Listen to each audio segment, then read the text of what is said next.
안녕하세요. 저는 칼폴라니 사회경제연구소 소장 홍기빈이라고 합니다. 박수 치지 마세요. 예. 지금 코로나 때문에 사람들 많이 지금 위축돼 있고 오시지도 못하고 그런 상황인데 저라도 이렇게 얼마 안 되는 분이지만 이렇게 강의 와주셔서 너무 감사하고요. 제가 먼저 가서 박수를 치겠습니다. 예. 이번에 제가 드리고자 하는 강연의 제목은요, 위기 이후의 경제학이라고 하는 제목이에요. 이것으로 제가 10번에 걸쳐서 강연을 드리고자 합니다. 위기 이후의 경제학, 말이 너무 거창하지요. 그래서 이번 첫 번째 강연은, 그러니까 이 제목에 대해서 설명드리는 것으로 이 첫 번째 강연을 삼겠습니다.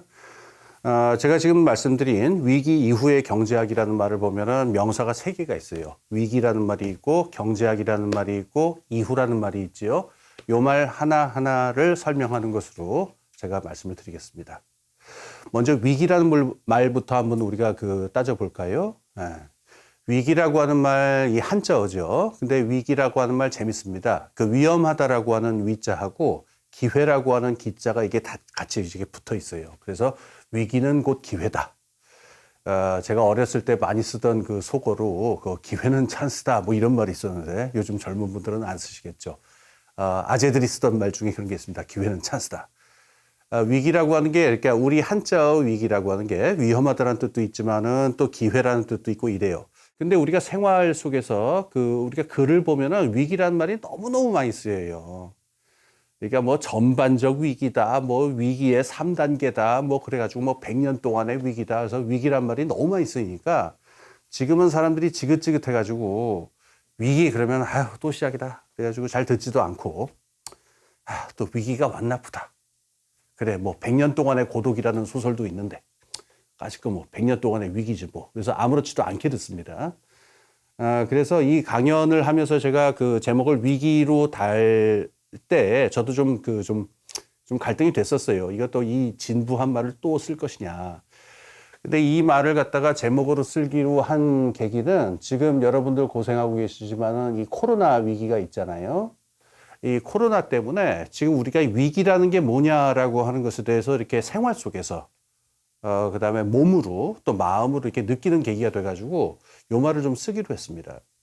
그래서 이번 강연은 우리가 지금 코로나 상황에서 어떻게 살 것이냐, 그리고 코로나 이후에서 어떻게 삶을 준비할 것이냐, 이런 얘기도 되겠지만은 코로나가 암시하는 바에 더 큰 위기들, 그 이후에 찾아올 여러 가지 위기들에 대해서 생각해보는 시간을 갖자. 그래가지고 위기라는 말을 굳이 쓰기로 한 겁니다. 이 말씀을 들으니까 여러분이 지금 코로나 위기도 지긋지긋한데 그 다음에 또 뭐냐, 이런 말씀 생각이 드실 것 같아요. 예, 그 다음에 어떤 게 있는지 간략하게 말씀을 드릴게요. 가지가지 위기가 있습니다만은 그냥 딱 2가지로 얘기할 수 있을 것 같아요. 하나는 인간과 자연의 관계에서 생태 위기가 닥쳐옵니다. 이 생태 위기는 한두 가지가 아니고 굉장히 여러 가지예요. 지금 지구적으로 가장 많이 이야기하는 기후 위기가 있습니다. 근데 기후 위기가 다가 아니고요. 생물종 다양성의 위기도 있고요. 그다음에 바다 생태계의 문제도 있고, 그다음에 토양의 문제도 있고, 담수 고갈의 문제도 있고 등등등등 막 줄줄이 있습니다. 이게 터졌을 때 어떻게 될지에 대해서는 대책이 없는 그런 위기들이 있고요. 그다음에 2번째 범주로서는 사회적 불평등의 위기가 있습니다. 세상에 평등한 사회가 언제가 있었느냐, 불평등 당연한 거 아니냐, 이렇게 생각하실지 모르겠는데요. 제가 이 강연을 쭉 통해서 말씀드리겠지만 지금 전혀 그런 상황이 아닙니다. 이 지금의 불평등이라고 하는 거는 좀 더 묵과했다가는 인간 사회의 붕괴는 말할 것도 없고 아까 처음에 말씀드렸던 생태적 위기랑 연결이 돼가지고 지구의 다른 생물종들과 지구 생태계 전체를 위협할 만한 그런 지금 화약고 같은 문제가 돼 있습니다. 이게 지금 불평등 문제입니다. 그래서 제가 지금 말씀드리는 위기라고 하는 거는 인간과 자연의 관계에 있어서의 생태적 위기라고 하는 문제하고요. 인간과 인간끼리의 관계에 있어서 나타나는 불평등이라고 하는 위기, 사회적 불평등이라는 위기, 크게 이 2가지인데요. 요 2가지 위기가 이제 우리한테 줄줄이 지금 줄을 서가지고 우리한테 지금 다가옵니다. 2040년대, 2050년대 막 오는데, 이번 코로나 사태가 어떻게 보면 그 준비 단계인지도 모르겠어요. 왜냐하면은, 잠깐 여러분 다 알고 계신 얘기겠지만은 제가 기억을 좀 상기시켜 드릴게요. 코로나 바이러스, 코비드-19이라고 하는 이번 바이러스가 그 인수 공통 전염병이라는 건 다 아실 겁니다. 이 근본적인 원인은 말할 것도 없이 인간의 서식지에 깊이와 폭이 너무 커졌기 때문에 생겨났다. 이거는 의문의 여지가 없습니다. 그렇기 때문에 코로나 바이러스가 생태 위기의 일부라고 하는 점은 분명하고요. 그 다음에 하나 또 기억해 보실 필요가 있어요. 지금 이 영상을 보시는 분들 중에는 이 코로나 바이러스 사태 1년을 지나면서 이렇게 뭐 재택근무하고 가족들도 보고 집에 있으니까 너무 좋다. 내지는 좀 답답하긴 하지만은 가족 관계를 회복하는 참사리의 기간이 되었다. 이런 분도 계실 수 있겠습니다만은 자영업자들이라든가 그 다음에 뭐 프리랜서라고 하죠. 불안정 노동자 이런 분들한테는요. 참사리가 아니고 초죽음의 기간입니다. 그러니까 수입이 제로가 돼버리고 살기가 힘든 그런 시간이 되었는데 다시 말해서 인류에게 똑같이 이 코로나 바이러스라고 하는 재앙이 닥쳤습니다만은 이게 사람들에게 나타나는 효과는 전혀 불평등하게 나타납니다. 그래서 어떤 사람한테는 이게 별거 아닌 그냥 뭐 마을에 가서 뭐 저 마을에서 집에서 그냥 대충 혼술이나 하고 뭐 영화나 보자 이런 시간이 될 수 있지만 어떤 사람한테는 이게 가족이 해체되고 인생이 파탄나는 시간이기도 합니다. 이것이 불평등입니다. 자, 지금 우리가 이번 2020년, 2021년에 겪는 이 코로나 사태보다 규모가 5배가 크고 10배가 크고 또는 100배가 더 큰 재앙이 닥친다면 그때 인간 사회는 어떻게 될까요? 이게 지금 우리가 닥치고 있는 위기입니다. 그래서 위기란 말씀을 드린 거고요. 이거에 대해서 경제학이 어떻게 관계되는지 조금 이따 말씀을 드리겠지만 그 전에 하나 또 말씀드릴 게 있습니다. 어떤 분은 이런 얘기 하세요. 위기라고 하는 얘기, 어떤 문명이 위기로 가는 그 경험을 하는 게 이번이 처음이 아니지 않느냐. 맞습니다.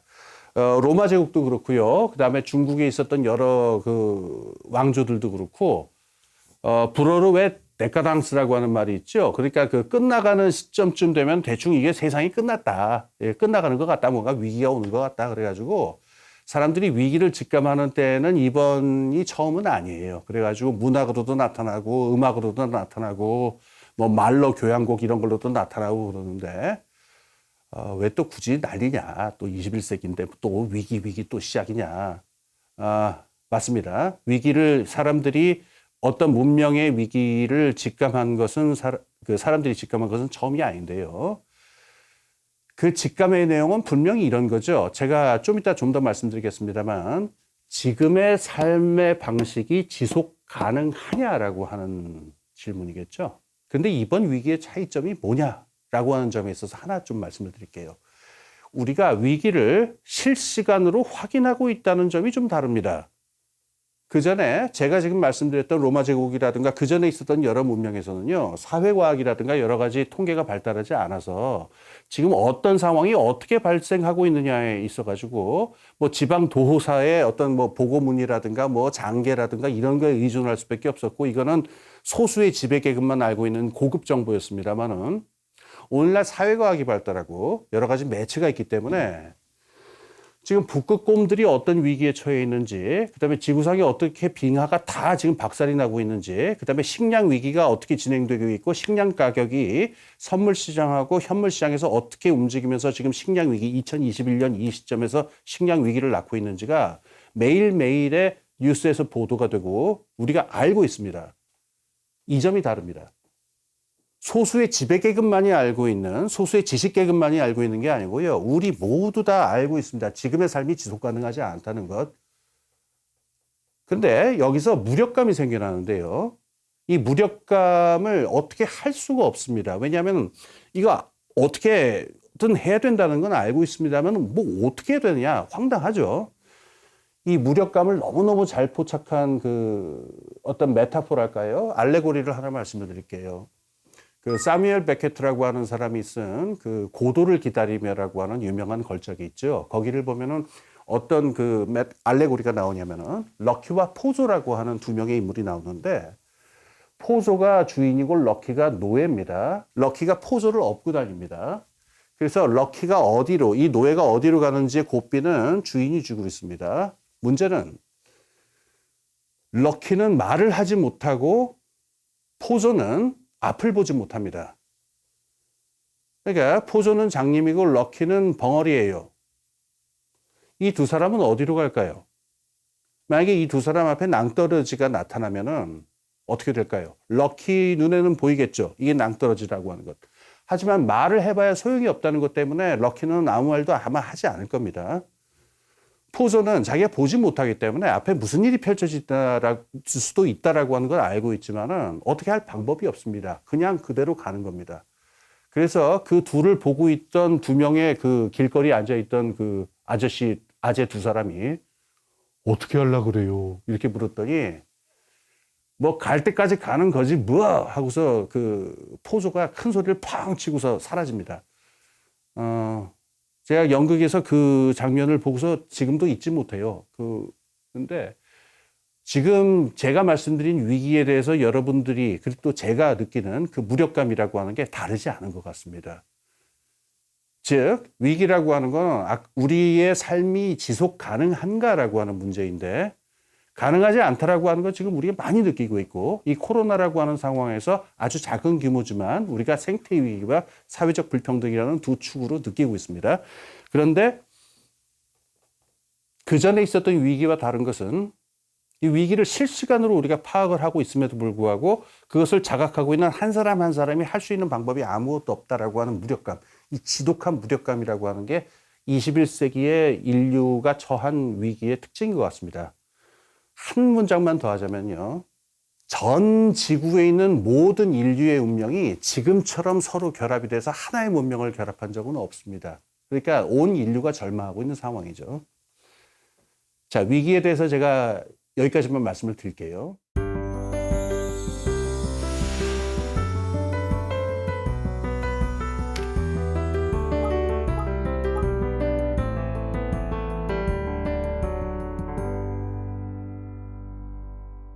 자, 그럼 이번에는 경제학이라는 말을 제가 왜 여기에 끌고 들어왔는가를 좀 설명을 드릴게요.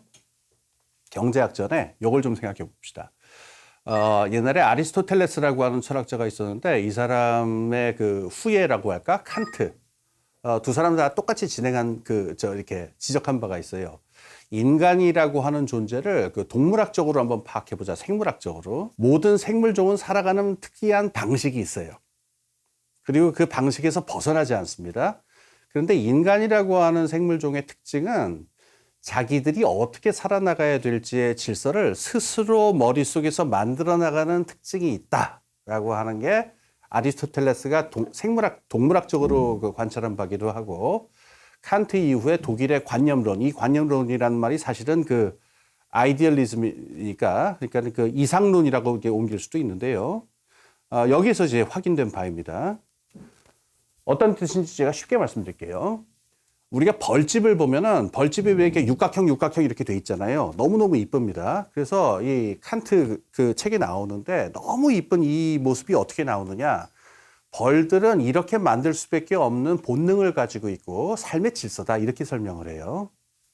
아, 그래요. 참 부럽습니다, 저도. 그래서 저도 벌처럼 열심히 일하고 예쁜 집을 만들었으면 좋겠는데 지금 뭐 전혀 반대로 해가지고 지금 저도 삶이 괴롭습니다만. 그렇습니다. 바로 제가 이 나쁜 예입니다. 인간이라는 존재는 어떤 특징이 있냐면 벌처럼 열심히 일하지도 못하고 벌처럼 예쁜 집을 만들지도 못하고 이런 특징이 있어요. 왜냐? 인간은 자기가 살아가는 삶의 질서를 스스로 머릿속에서 만들어 나가가지고 어떤 형태로든 살 수 있는 존재다라고 하는 게 이 두 철학자의 통찰이었어요. 그러면은 지금 이 전 지구적으로 이렇게 그 위기가 왔다라고 한다면은 이 위기를 만들어낸 인간들이 어떤 질서로 어떻게 살면 만들어 나가는지에 대해서 한번 생각해 봐야 되지 않을까요?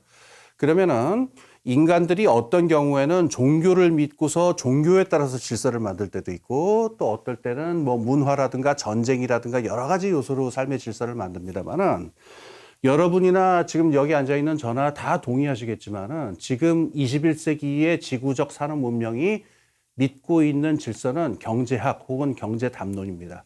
경제라고 하는 질서로 우리는 살고 있습니다. 즉 아까 말씀드린 벌이 육각형의 집을 한없이 만들어 나가면서 살고 있는 것처럼 우리 인간들은 경제를 성장시키고 자산을 축적하고 그다음에 더 많은 욕망을 소비로 충족시키는 이 방법으로 살고 있습니다. 지금 그렇다면 이 경제라는 말에 대해서 우리가 잠깐 생각해 볼 필요가 있습니다만 원래 이 경제, 이코노미라고 하는 말의 어원은 살림살이라는 뜻입니다. 그리스 말 오이코노미아라고 하는 말에서 나왔는데 이 말은 전혀 신비한 뜻이 아니고 그냥 가정관리입니다. 집안의 질서를 잘 부여해서 집안 가족 성원들이 잘 살 수 있도록 만드는 것인데요. 근데 오늘날 우리가 알고 있는 경제는 분명히 이런 건 아니죠. 그냥 우리 가족 잘 살면 된다. 그래가지고 뭐 이렇게 가족 가화만사성 이런 거를 갖다가 경제라고 생각하시는 분들은 없을 거예요. 자, 그럼 지금 우리 현대 인류가 21세기의 현대 인류가 믿고 있는 경제의 원리는 뭐냐? 여러 가지 복잡하고 얘기가 많습니다만 딱 세 가지의 원리로 정리할 수 있습니다. 첫 번째, 인간의 욕망은 무한하며 무한하게 충족하는 것이 좋은 삶이다. 즉 인간의 무한한 욕망을 무한히 긍정한다. 그게 소비도 연결되죠. 한마디로 더 많이 카드 흡고 더 많이 쓴다. 그래서 제가 보통 이걸 갖다가 동작으로 표현하면은 옛날에 조로, 쾌걸 조로라고 하는 게 있는데 쫙쫙 이렇게 카드 쫙쫙 그으면서 산다. 우선 개인적으로는 이렇고요. 근데 이게 쉽게 되는 게 아닙니다. 이게 다 뭐가 받쳐줘야 이게 되잖아요. 그러니까 개인적으로 이거를 촉촉하기 위해서는 한없이 자산을 축적한다.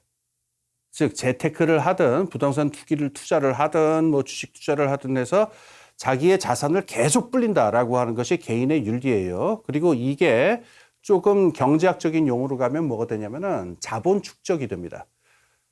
자본의 소유자는 보통 항상 사적 소유제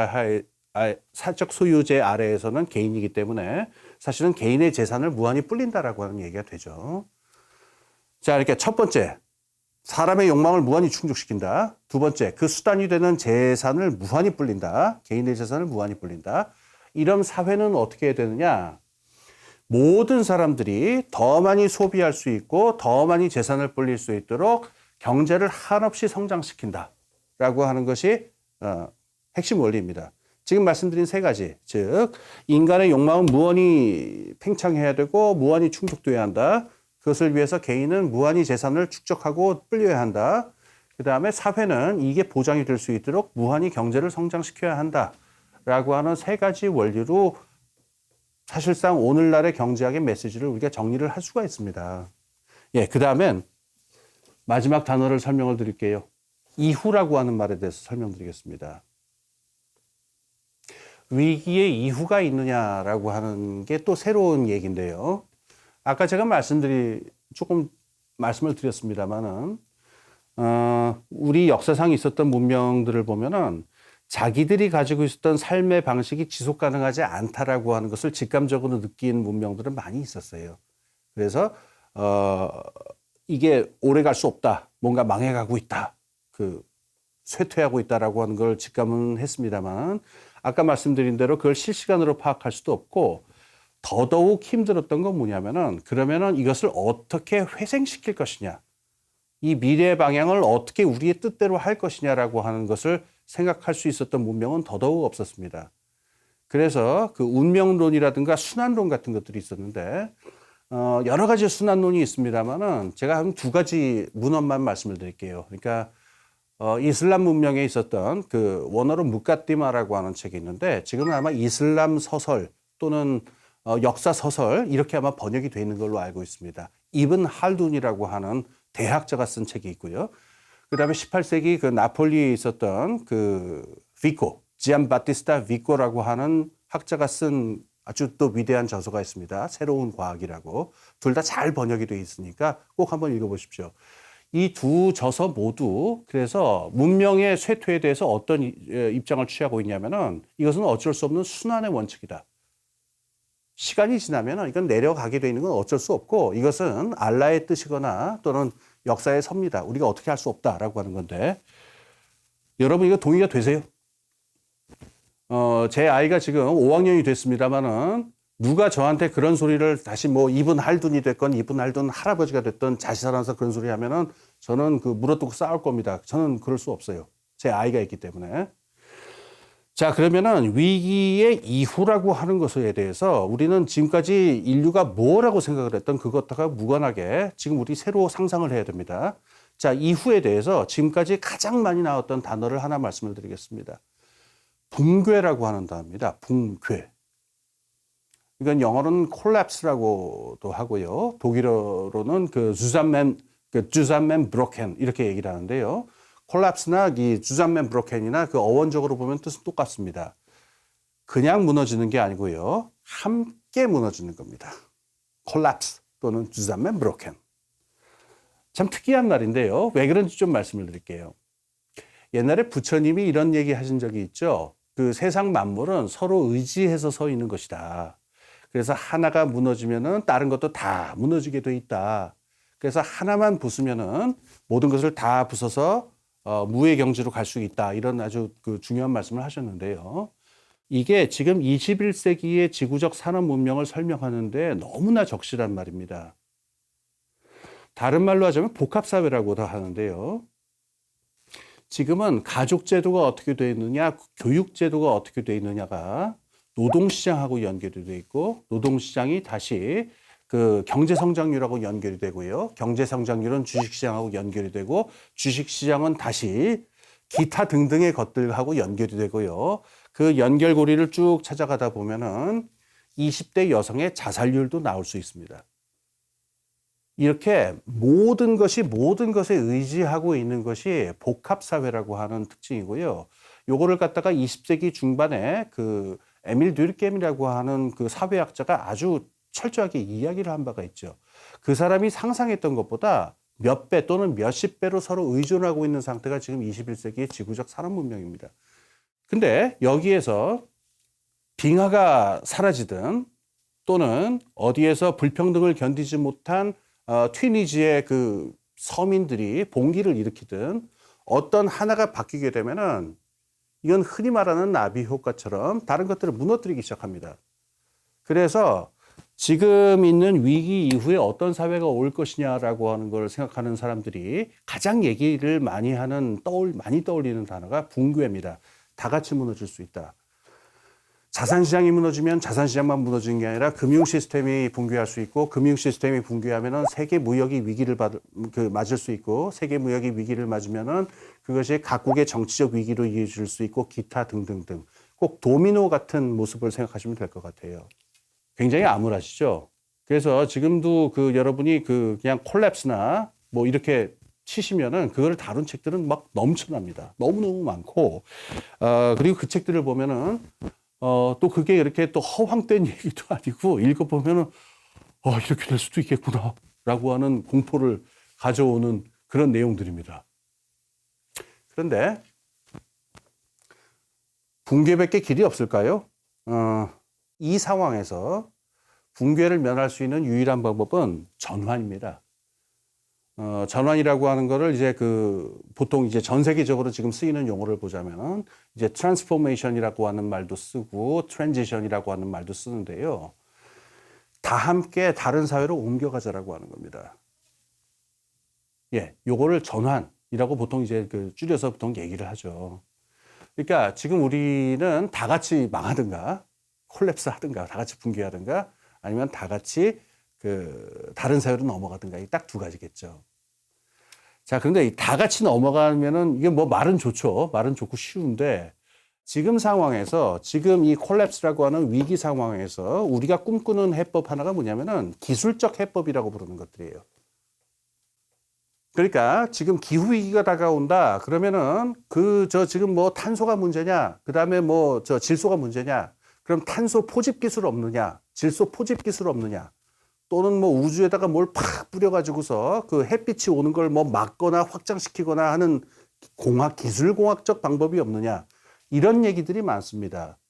그리고 가깝게는 이 화석 연료가 문제라고 한다면 태양열을 쓰면 되는 것 아니냐. 그러니까는 태양열 깔자. 막 이렇게 얘기를 하는데요. 저는 기술공학적 해법이 무의미하다고 말하는 게 아닙니다. 중요합니다. 하지만 그걸로 해결되는 건 아닙니다. 트랜지션, 트랜스포메이션, 우리가 전환이라고 말하는 건요. 인류가 지금 21세기에 지난 최소한 한 40년 동안 살아왔던 삶의 방식을 전면적으로 바꿔야만 가능한 게 전환이라고 하는 거거든요. 지금은 그러니까 뭐 이불 깔아주는 사람이 있다 하더라도, 그리고 우리 벽장에 이불과 비계가 잔뜩 있다 하더라도 일단 일어나야 됩니다. 일어나서 좀 이따 잘 생각하고 일단은 일어나가지고 깨끗이 정리해서 차근차근 순서대로 누워야 하는 상황입니다. 이렇게 하려면 어떻게 되느냐? 한 사람 한 사람이 삶의 방식을 바꿔야 되고, 그다음에 그 한 사람 한 사람으로 구성되어 있는 사회와 문명 전체가 경제 생활을 어떻게 해야 할 것이냐라고 하는 원칙을 바꿔야 될 겁니다. 그래야만 우리한테 다가오는 이 우리를 무력감으로 몰아넣고 있는 이 위기에 대해서 우리가 대처할 수 있을 것입니다. 자, 이렇게 해서 제가 위기라는 말씀 설명드리고 경제학이라는 말씀 설명드리고 그다음에 이후라고 하는 것이 어떤 의미인지를 설명을 드렸습니다. 그러니까 제가 구체적인 내용은 이제부터 이제 강연으로 들어가겠습니다만은 왜 제가 이렇게 다들 바쁘신 분들 붙잡아 놓고 이렇게 와가지고 막 열변을 토하고 있는지 좀 이해는 되셨을 거라고 생각합니다. 자, 이 정도 말씀드리고 다음 시간에 뵙도록 하겠습니다. 지금까지 칼폴라니 사회경제연구소 홍기빈이었습니다. 감사합니다.